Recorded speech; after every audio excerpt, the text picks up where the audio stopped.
HUB एक company है जिस पे ये आरोप लगा HUB पावर कंपनी की ये एक पाकिस्तानी कंपनी है और इलेक्टोरल बॉन्ड्स के जरिए इस कंपनी ने भारतीय पॉलिटिकल पार्टीज को फंड किया है। लेकिन बाद में पड़ताल में पता चला कि ये कोई पाकिस्तानी कंपनी नहीं है बल्कि एक इंडियन कंपनी है। जब इसका GST नंबर निकाला गया और सरकारी वेबसाइट से मिलाया गया तो पता चला कि ये एक गांधीनगर में स्थित होलसेल की कंपनी है। होलसेल में ये क्या बेचते हैं? इलेक्ट्रिसिटी बल्ब्स वगैरह, मतलब जो कि दिवाली में अपने घर वर में लगाते हैं ना, वही चीजें ये होलसेल में बेचते हैं। और बाद में कहा गया कि ये कोई पाकिस्तानी कंपनी नहीं, ये इंडियन कंपनी है और इसी ने फंड किया था इलेक्टोरल बॉन्ड्स के जरिए।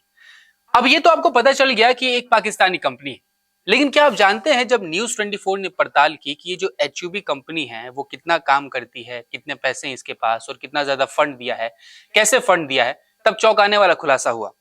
18 अप्रैल 2019 को HUB ने इलेक्टोरल बॉन्ड्स खरीदे। जानते हैं कितने का इलेक्टोरल बॉन्ड्स खरीदे? 95 लाख रुपए का। 95 लाख रुपए का इन्होंने इलेक्टोरल बॉन्ड्स खरीदे और किसी पॉलिटिकल पार्टी को दिया। ये तो कंफर्म नहीं है कि किस पॉलिटिकल पार्टी को दिया, किस पॉलिटिकल पार्टी ने उसे भुनाया, क्योंकि अभी उसका सीरियल जो यूनिक आइडेंटिफिकेशन नंबर होता है वो अभी तक नहीं दिया गया था SBI की तरफ से, जिसकी वजह से ये ट्रैक करना मुश्किल है अभी। लेकिन ये तो तय है कि इसने 95 लाख रुपए दिए।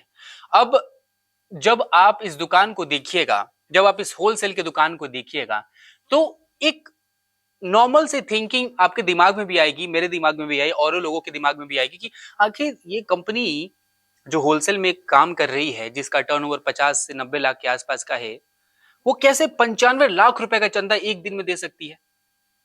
क्या इतने पैसे उसके पास थे? फिर वही सवाल एक बार फिर से घूम के आएगा हम, मेरे पास, आपके पास, सबके पास, कि 95 लाख रुपए इसने दिए, उसका बॉन्ड खरीदा, तो क्या ये लीगल मनी था? सवाल पूछ रहा हूं मैं कि क्या ये लीगल मनी था? क्या उसकी कमाई का हिस्सा उसने दिया? जिस कंपनी का टर्नओवर 50 से लेकर के 1 करोड़ के आसपास का हो, 95 लाख रुपए का चंदा दे देता है। सवाल कहीं खड़े करता है। सवाल ये खड़ा करता है कि सपोज कीजिए कि एक कंपनी है, वो अपने टैक्सेस नहीं भरती है, GST में डील नहीं करती है, कैश में डील करती है, बेंच के नीचे से पैसे लिए जाते हैं, बेंच के नीचे से चीजें खरीदी जाती है और सरकार को उसकी जानकारी नहीं दी जाती है। टैक्स से बचने के लिए बहुत सारे तरीके अपनाए जाते हैं। अब कई कंपनीज के पास ब्लैक मनी भी होता है, तो क्या ये ब्लैक मनी जो कंपनीज के पास था, जो इलीगल लोगों के पास था, वो इस चुनावी चंदे के जरिए बॉन्ड के रूप में किसी पॉलिटिकल पार्टी को दे दे? तो जब वो किसी पॉलिटिकल पार्टी को दे देगा तो उसका जो ब्लैक वाला पैसा है वो तो व्हाइट हो गया। ऐसे कई सवाल खड़े हो रहे हैं HUB पावर कंपनी के एग्जाम्पल को लेके। अभी जो मैंने सोचा, क्या आपको भी लगता है कि ऐसा कुछ हो सकता है? क्या आपको भी लगता है कि ब्लैक मनी, जो कि बहुत बड़ा मुद्दा था, प्रधानमंत्री मोदी जब सत्ता में आए थे तो इसकी बात की थी, बोला था कि सारे के सारे ब्लैक मनी को वापस लेके आया जाएगा, नोटबंदी भी इसी तर्ज पे कराई गई थी। लेकिन अब जो मोदी सरकार द्वारा इलेक्टोरल बॉन्ड का स्कीम लाया गया था, जिसे सुप्रीम कोर्ट ने असंवैधानिक करार देते हुए रद्द कर दिया था, उसके जरिए क्या ब्लैक को व्हाइट बनाया जा रहा था? सवाल खड़ा करता है।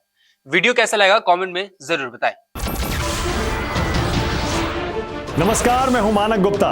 अगर आपको हमारा ये वीडियो पसंद आया हो तो इसे लाइक और शेयर जरूर करें और हाँ, हमें सब्सक्राइब और फॉलो करना ना भूलें ताकि आप देश और दुनिया की कोई खबर मिस ना करें।